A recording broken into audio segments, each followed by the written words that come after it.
나의 생전의 여호와를 찬양하며 2절의 말씀 제목 삼았습니다. 우리 인간이 가장 위대한 행위는 어떤 행위냐? 우리 인간은 하나님 앞에 예배할 때 가장 위대한 모습으로 설 수 있어요. 하나님 앞에 예배하는 사람. 하나님께서 우리 인간을 하나님의 형상으로 지으시고 하나님과 교통하기를 원하셨다. 모든 피조물 중에서 예배하는 피조물은 우리 인간이에요. 우리 인간은 예배를 잊어버리면 안 돼. 예배를 통해서만 하나님의 자녀로 서고 인간의 존엄이 확보가 돼. 예배를 모른다, 예배를 경시한다, 예배를 멀리한다, 인간다움을 잃어버리는 거예요. 우리 성경적으로 얘기한다. 인간다움을 몰라. 하나님께서 우리를 어떻게 지으셨는가 이걸 모르는 거예요. 사람은 예배를 드리는 존재로 지음받았어요. 예배를 받으시는 분은 오직 하나님이시다. 그래서 그만큼 예배가 중요하고 예배를 통해서 우리가 사람다워지는 거예요. 예배는 하나님의 영광을 드러내는 일이고 그 중심에 찬양이 있다 이렇게 얘기할 수 있는데, 찬양은 우리 성도가 해야 될 그런 의미에서 의무가 되는 거고 삶의 궁극적인 목적이다. 오늘 1절 2절에 보면 할렐루야 내 영혼아 여호와를 찬양하라. 나의 생전에 여호와를 찬양하며 나의 평생에 내 하나님을 찬양하리로다. 오늘 시인의 그 고백이 뭐예요? 난 평생에 하나님을 찬양하겠다. 얼마나 귀한 고백이에요. 평생에 하나님을 찬양하고 사는 삶을 나는 살겠습니다. 근데 다른 곳에서는 이렇게 또 성경이 얘기해요. 하나님이 우리를 지으신 목적이 뭐냐면 이사야 43장 21절에 이 백성은 나를 위하여 지었나니 나의 찬송을 부르게 하려 함이니라. 하나님께서는 본인을 찬송하기 위해서 백성을 지으셨다는 거예요. 그러니까 우리가 하나님 앞에서 찬송하는 삶이라고 하는 거, 이건 영적이에요. 세상적으로 세상을 추구하고 물질을 보고 보이는 것을 추구하는 사람들은 못 알아듣는 얘기예요. 하나님 앞에 찬양하는 삶, 하나님 앞에 예배하는 삶을 통해서 사람다워지는 거예요. 하나님이 우리 지으신 목적이 우리로 하여금 하나님께 찬양하기 위해서 우리를 지으셨다. 이 찬양이 얼마나 귀한 일이냐 말이에요. 그러니까 우리 시편에 보면 찬양하라는 말이 수도 없이 나와요. 찬양은 수도 없이 나와. 찬양해라 여호와를, 찬양하라 여호와를 송축하라. 나의 평생의 여호와를 찬송하리이다. 뭐 찬양 이야기가 한두 번 나오는 게 아니다. 예전에도 얘기했지만 성령은 노래하게 하는 영이시다. 그런 말을 우리 한 적이 있어요. 성령은 노래하는 영이시고 노래하게 하는 영이시다. 성령 충만하면 노래하지 않고는 견딜 수가 없어요. 성령 충만하면 하나님의 임재를 체험하고 내 심령에 성령께서 충만히 임하면 찬송을 하지 말라 그래도 찬송해. 찬송하는 삶을 산다. 우리 찬송을 할 때 오늘 이 146편에 우리가 하나님 앞에 찬송을 할 때 우리는 어떤 은혜가 있느냐 하는 얘기를 오늘 시편의 기자가 노래하고 있네요. 우리가 찬송을 하면 하나님과 영혼의 교제가 있다.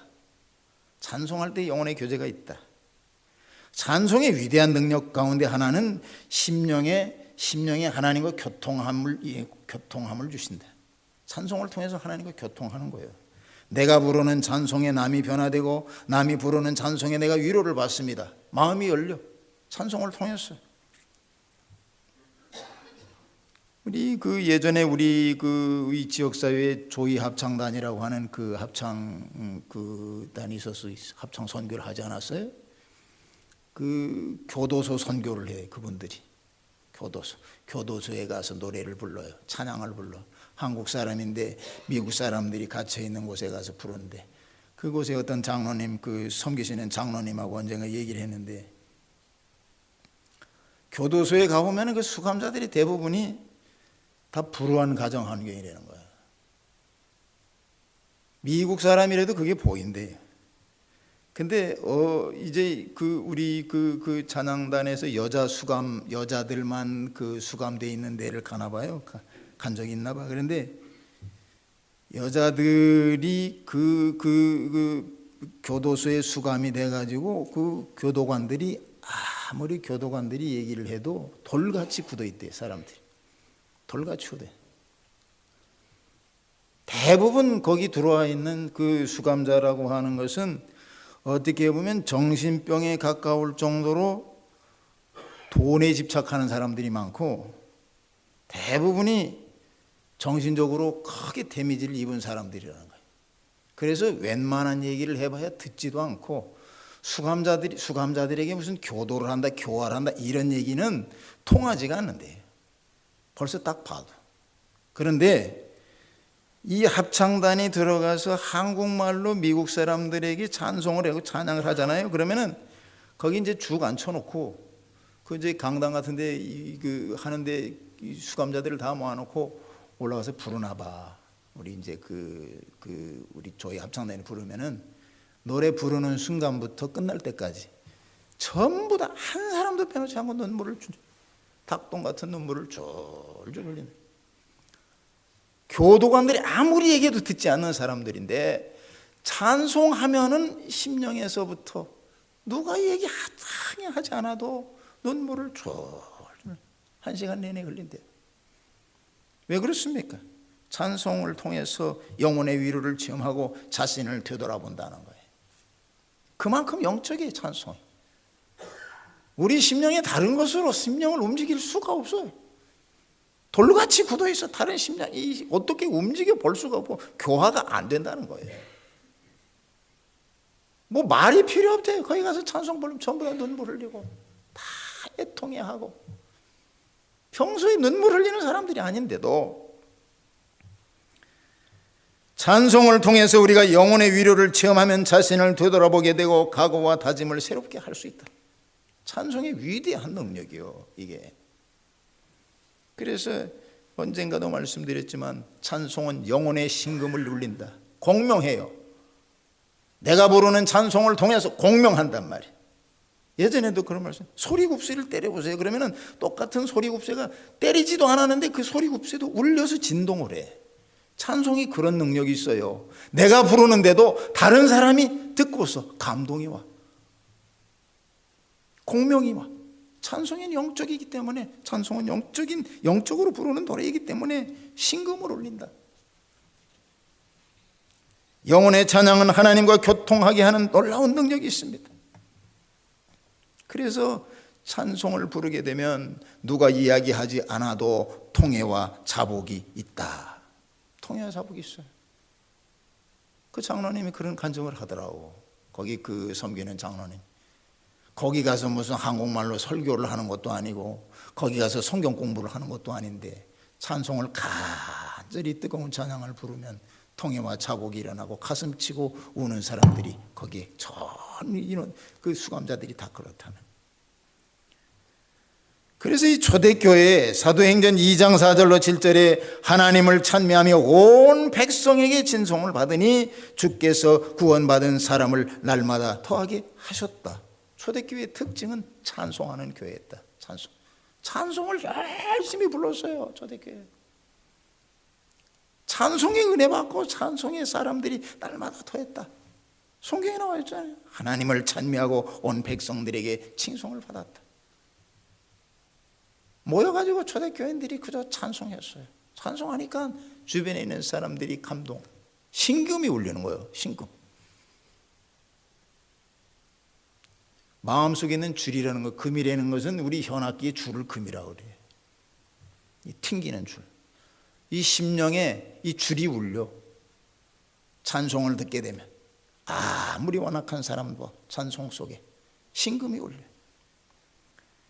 다윗이라고 하는 어른은 찬양의 능력을 깨우친 사람이에요. 찬양이라고 하는 것이 어떤 능력이 있구나. 얼마나 많은 시편의 절반을, 150편 중에 절반을 다윗이 쓰지 않았어요. 다윗이 쓴 시편 중에 거의 대부분이 하나님께 찬송하자, 하나님을 찬양하자, 찬양의 능력을 알았던 사람이에요. 찬양하고 살 때 우리 삶에 어떤 변화가 있는가, 찬양하고 살 때 하나님께서 우리에게 어떤 은혜를 주시는가, 그렇게 찬양을 외치고 살았던 이 다윗이 왕위에 오르자 뭐였습니까? 성전에 성가대를 세우지 않았어요? 성전에 성가대.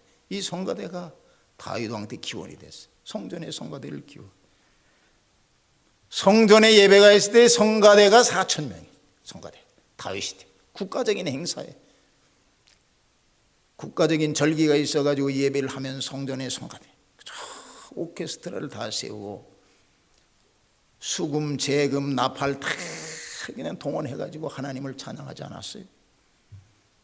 그래서 우리는 찬송이 살아있는 교회가 되어야 될 뿐만 아니라 찬송이 살아있는 성도가 되어야 된다. 여러분들 가정에서 혹시 찬송을 부르는 분이 혹시 계세요? 혹시라는 말이 되게 죄송한데 정말로 여러분들 집에서 찬송을 한 번이라도 부르는 성도님들이 계시는지. 찬송을 잃어버린 세대예요. 찬송. 여러분들이 지금 굉장히 바쁘잖아요. 여러분들이 어떤 일로든지 바쁘면은 여러분들이 이 요즘에 21세기 현대판 마귀는 사람을 바쁘게 만들어요. 바쁘게 만들어. 여러분들이 정말로 믿음 생활하려고 그러면 바쁜 데서 바로 한 발 빼야 돼요. 여러분들의 시간 24시간을 여러분들이 전부 24시간 다 씁니다. 하나님 위해서 쓰는 사람이 없어요. 여러분 위해서 다 쓰고 바쁜 거예요. 그래서 거기 번아웃 돼 있어요. 여러분 빼야 돼. 바쁜 시간 빼야 돼. 찬송 한 곡을 부를 수 있는 시간이 없어요. 집에. 찬송 왠지 몰라. 그렇게 바빠요. 바쁘게 사는 거 좋은 거 아니에요? 신앙생활 할 수 없어 바쁘게 살면 사모하는 심령을 가질 수가 없습니다. 바쁘게 살면 성령 충만할 겨를이 없습니다. 하나님과 교통하는 시간을 가질 수가 없습니다. 하나님과 교통하는 삶이 아니면 안 돼요. 하나님과 교통하는 수단이 뭐냐? 찬양하는 삶이요, 찬송하는 삶이고, 찬양을 듣는 삶이고, 찬양을 하는 삶이고, 찬양을 권유하는 삶이고. 하나님은 노래하게 하시는 영이고 찬송을 통해서 우리에게 위로를 주시고 찬송을 통해서 변화를 체험하게 하시는 영입니다. 찬송하는 성도가 되어야 된다. 두 번째로 우리가 찬송을 할 때 받는 은혜는 우리가 소망을 갖게 하시고 승리하게 하신다. 소망 중에 승리. 찬양하면 절망 중에서도 소망을 보게 됩니다. 영혼의 온전한 위로와 삶의 진정한 회복은 하나님께 소망을 둘 때, 오늘 5절의 말씀, 야곱의 하나님으로 자기 도움을 삼으며 여호와 자기 하나님에게 그 소망을 두는 자는 복이 있도다. 하나님께 소망을 두는 사람이 복이 있다. 하나님께 소망을 두고 살아야 돼요. 우리 시중에 나가면 KFC라는 그 통닭집 있잖아요. KFC, 켄터키 프라이드 치킨. 그 사장님이 그 가게 앞에 가면 그 사장님의 초상을 간판 로고로 만들어 놨어요. 그 영감님, 그 흰수염 난 영감님이 그 회사 사장님인데, 이 사람은 회사를 60이 넘어서 만들었어요. 다른 사람은 은퇴할 때. 이 사람이 시골에서 무슨 장사했냐면 닭튀김 장사를 했어요. 미국 사람인데 젊은 날부터 그걸 했어요. 근데 60세 돼가지고 자기 집 앞에 하이웨이가 뚫렸어요. 자기 집 앞에. 그래가지고 잘 되는 장사가 망해버린 거예요. 우리 저기 오레곤에도 그 고스트타운, 그 어디입니까? 예전에 이보현 목사님 살아계실 때 우리 같이 한번 갔는데 동네에 가니까 사람이 하나 살지 않는 고스트타운이 있더라고. 근데 나를 위해서 우리 이보현 목사님이 거기 관광을 시켜줬어요. 근데 가봤는데 동네에 사람이 하나도 없어요. 근데 왜 그렇게 됐느냐? 그 동네 주변으로 새로운 길이 난 거예요. 몇십 년 전에. 옛날에 거기가 번성하고 기차도 두고 그랬었는데, 기차도 들어오고 그랬었는데 동네가 완전히 거기가 그냥 메말라 버린 거예요. 그래가지고 사람이 한둘 떠나가지고 사람이 하나도 살지 않은 마을만 있더라고. 마을이 희한한 데가 다 있더라고요. 근데 이 켄터키 프라이드 치킨이 사장네 집이 그렇게 된 거예요. 잘 나갔는데 엉뚱하게 다른 데가 개발이 되면서 동네가 그냥 쭈그러들게 된 거예요. 그럼 어떻게 해요, 이 사람이? 그래가지고 빚만 잔뜩 지고 나이 은퇴할 때가 됐는데 빚만 잔뜩 진 거예요. 그래서 이 사람이 절망했습니다. 정말로 절망하고 이거 어떻게 해야 되나 죽을 생각을 다 했어요.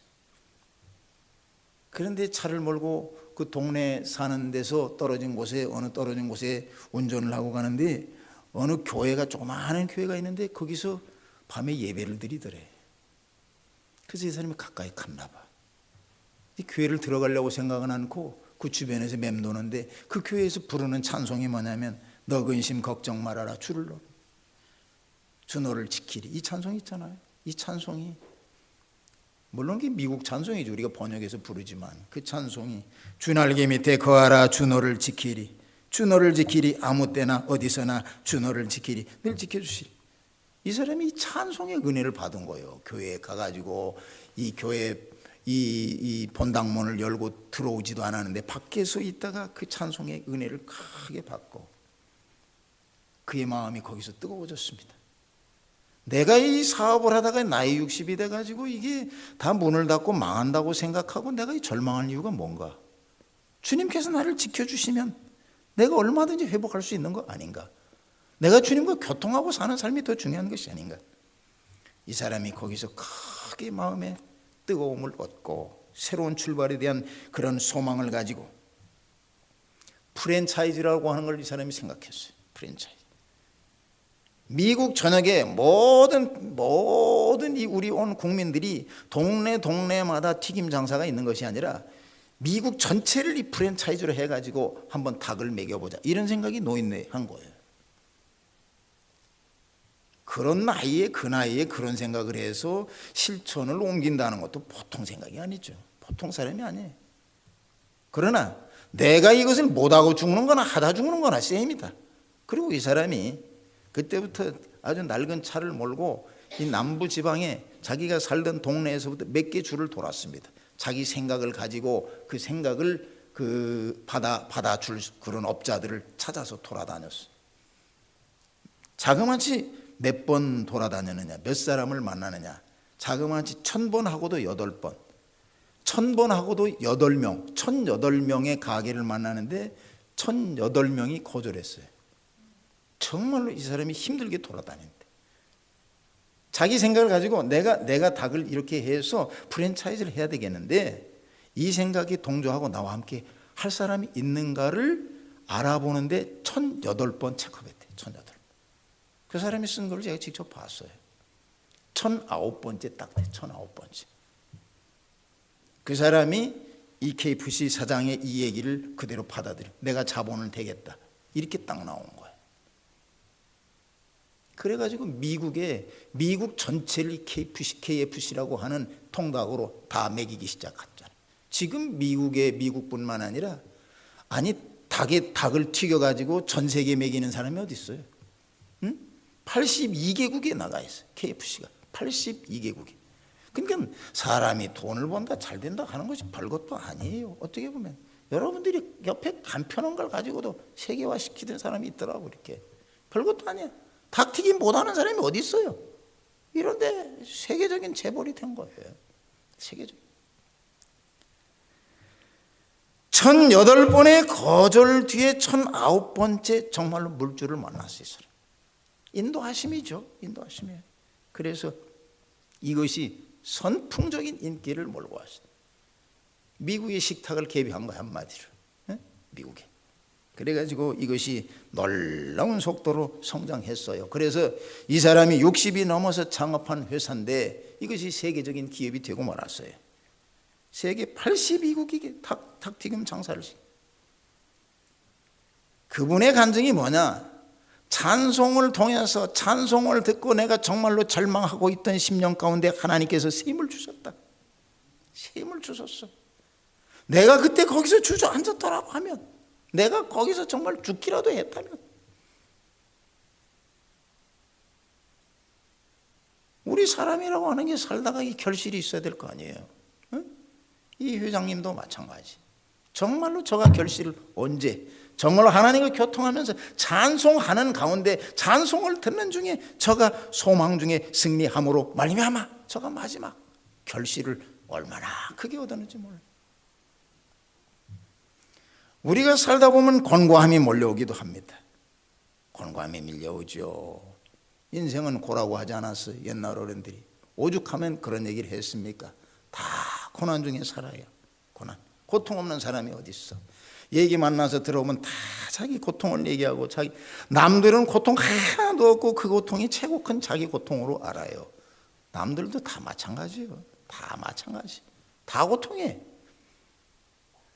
옛날에 어른이 오죽하면 그랬겠어요. 인생은 고다. 사는 것이 고통이에요. 그래서 우리가 고통 중에 우리가 어떻게 하느냐, 고통 중에 살고 고통 중에서 이 삶을 어떻게 하면 승리를 이기느냐, 주의 도움을 받아야죠. 주의 도움을 받아야 돼. 찬송이 필요한 이유가 거기 있다고. 거기 있어. 다윗이라는 어른은 사울을 피하여 10년을 돌아다녔습니다. 정말 우리 다윗의 삶을 한번 보세요. 10년 동안 저 아주 희망이라고는 이만큼도 없어요. 이스라엘에 우리 저 서목사님 저기 계신데 이스라엘 저하고 성지순례 같이 하셔서 저하고 룸메이트 하셨는데 이스라엘이 얼마나 조그만한지 한나절이면 다 돌아요. 한나절이면. 응? 차 타고 한나절이면 다 돌아보면 그렇게 조그만한 나라예요. 그런데 거기서 10년을 쫓겼으니 어디로 도망가요? 갈 데가 어디 있습니까? 가는 데마다 밀고 하고 가는 데마다 일르고. 여기 다윗이 나타났습니다. 얼마나 어려움이 많은지 몰라요. 사울을 피해서 그 동굴에 들어갔을 때 동굴에 숨어 있을 때에도 거기서 사울을 만나지 않았어요. 만나고 나오면서 사울을 만나고 나온 다윗이 뭐였습니까? 시편 57편 하나님이여 내 마음이 확정되었고 내 마음이 확정되었사오니 내가 노래하고 내가 찬송하리이다. 아니 그렇게 쫓기면서 동굴에서 죽을 지경에 내려갔던 사람이 나오면서 하는 게 찬송이에요. 찬송. 정말로 대단하신 분이구나. 내 영광아 깰지어다 내가 새벽을 깨우리로다.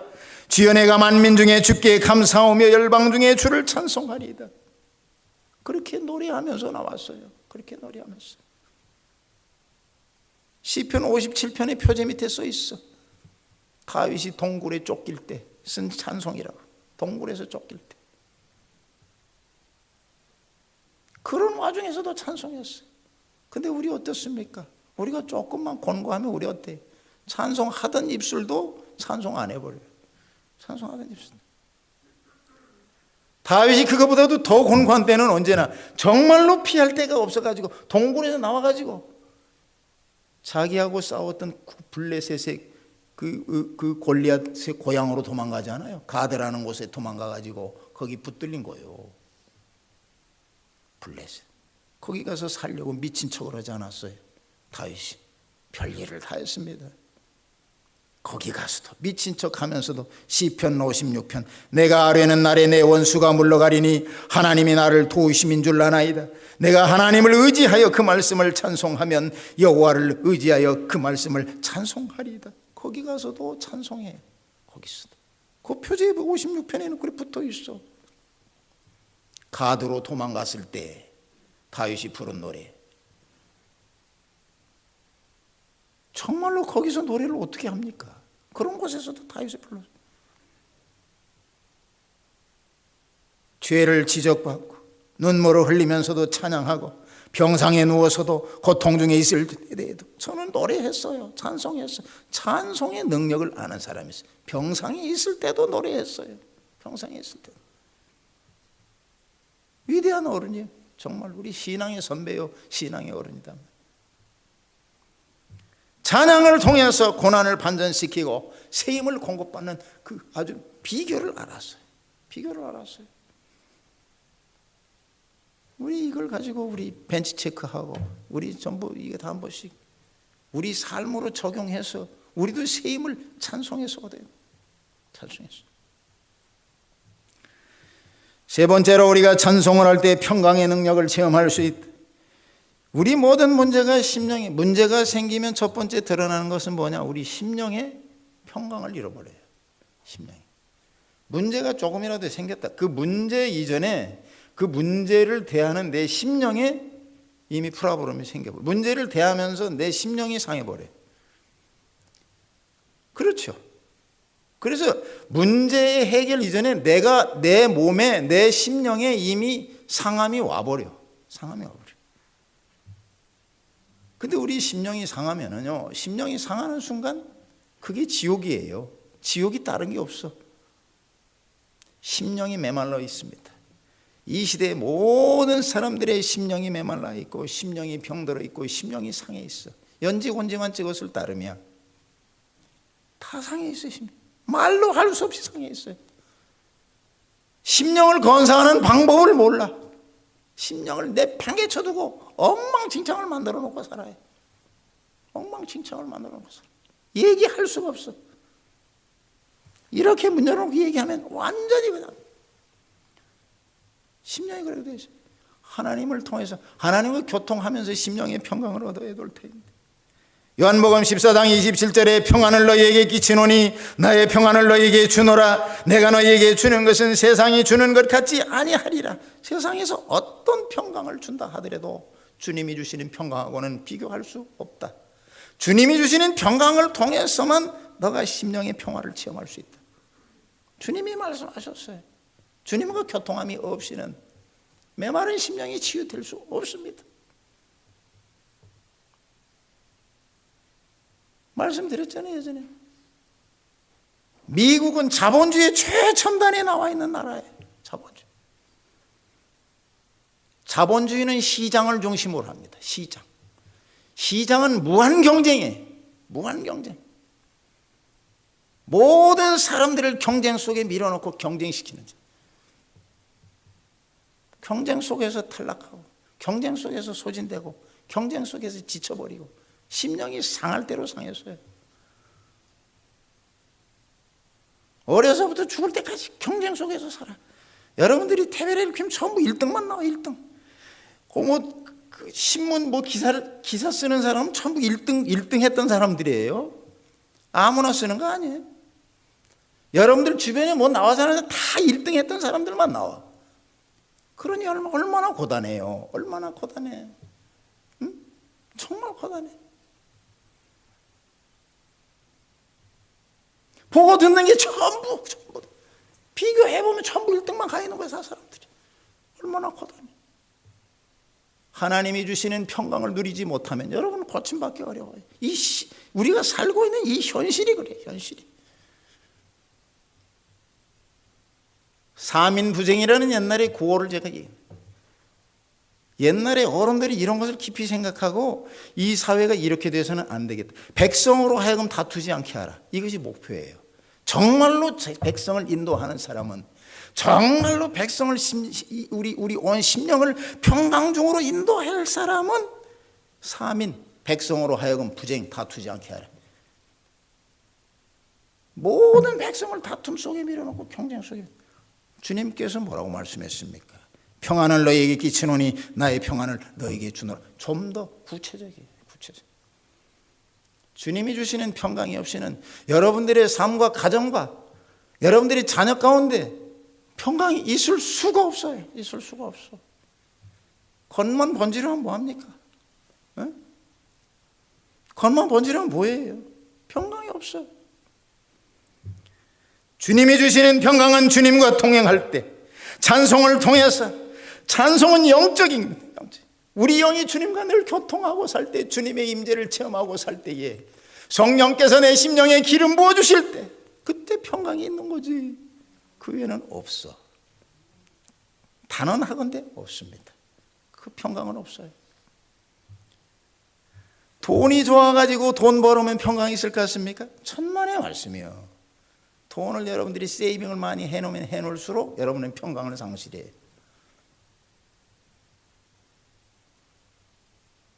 성경이 뭐라고 얘기합니까? 성경. 빌립보 감옥에 바울이 갇혔습니다.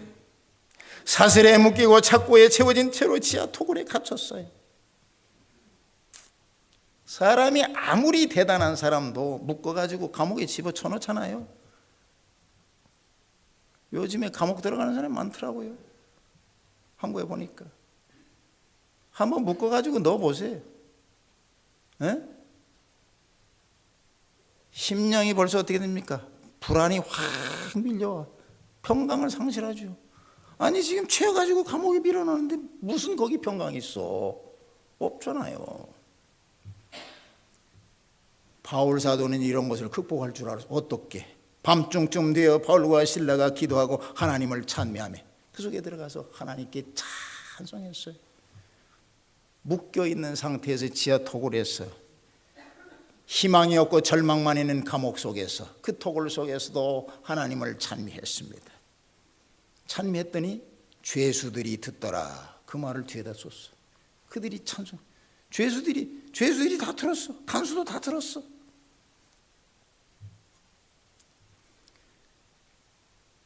어디서 이런 평강과 담대함이 생깁니까? 우리가 삶을 살면서 여러분이 만나는 모든 상황과 환경 속에서 어떻게 하면 여러분들이 평강을 얻습니까를 일러주는 대목 아니에요. 성경을 통해서 일러줘. 너무나도 쉽게 가르쳐주고 값없이 들려주니까 비결을 받으려고 안 해. 심령의 평강을 이루고 살아야 돼. 받으려고 안 해. 아니, 나는 이대로 죽을래. 나는 아주 세상 마음속 다 뒤집어 놓고 살다가 죽을래. 이렇게 하고 사는 사람들이 대부분이다 이 말이에요. 평강을 잃어버리고 살아요. 2000년 전에 로마의 경기장에 믿는 사람들을요 다 핍박하는데 그 사람들 다 묶고다가 경기장에 다 내어놓고요. 굶주린 사자 때의 문을 열지 않았어요. 네? 사자를 여러분들이 얼마만큼 가까이서 보신 적이 있는지 모르겠어요. 우리 저 라스베가스 MGM이라고 하는 호텔에 가면요, MGM 지하에 사자를 키워요. MGM 그 회사 영화 그 무슨 회사입니까? 그 사자 나와서 왕 하면 그 MGM 거 아니에요. 그 영화사. 사자가 으르렁거리는 그 사자가 거기 그 MGM 그 호텔 밑에 있어. 이렇게 듣고 요즘 유리라는 게 이 특수 유리는 깨지지가 않잖아요. 이제 깨지지 않는 유리, 예? 뭐 수족관을 만든다든지 동물원을 만드니 유리가 깨지지 아무리 내리쳐도 깨지질 않아요. 얼마나 아주 고강도. 그 유리 속에 사자를 집어넣는데 사자하고 이렇게 손을 댈 수도 있어. 얼굴을 갖다 댈 수도 있고 물론 유리벽이 있죠. 근데 사자는 백수의 왕이고 그 쳐다만 봐도 그냥 두려움이 확 몰려. 가까이서 보면 그 눈빛이 무서워. 그 위용과 자태가 무서워. 이런 굶주린 사자떼들을 그저 경기장에다 수백 마리 풀어놓는 거예요. 그럼 어떻게 됩니까? 사자에 다 사자밥이 되는 거예요. 그런데 그 경기장에 그 믿는 사람 그렇게 하고 핍박하는데 그 교인들이 뭐예요? 아무런 무기가 있으면 뭐가 있어? 돌멩이가 있으면 뭐가 있어? 그냥 맨몸으로 가서 사자에게 물리는 거예요. 그런데 사자떼들이 몰려놓는데도 기독교인들이요. 그리고 이제 로마의 그 군종들이 시민들이 다 그 경기장에서 구경하고 있잖아요. 근데 모여가지고 거기서 찬송해. 모여가지고 찬송. 찬송이 스스로도 감동되지만 듣는 사람을 감동하게 해요. 시민이 감동되는데 많은 경우 사자에 물려 죽은 때도 있지만 사자들도 찬송 소리에 사람한테 범접을 못하는 때가 많았다는 기록을 내가 본 적이 있어요. 찬송을 하니까 수많은 교인들이 모여가지고 거기서 기쁨으로 찬양을 하니까 사자떼들이 그렇게 굶주린 사자떼들도 사람을 공격을 하지 않고 흥분한 관중들은 막 소리를 질러대고 물어뜯으라고 아우성인데도 사자떼들이 공격을 안 해. 찬송을 모여서 하니까. 시편 42편 5절에 내 영혼아 내가 어찌하여 낭망하며 어찌하여 내 속에서 불안하여 하는고 너는 하나님을 바라라 그 얼굴에 도우심을 인하여 내가 오히려 찬송하리로다. 하나님을 바라고 찬송하겠다. 우리에게 주시는 말씀, 여러분들에게 주시는 말씀, 나에게 주시는 말씀. 여러 가지 어려운 상황을 만나고 곤란한 경우를 만난다 할지라도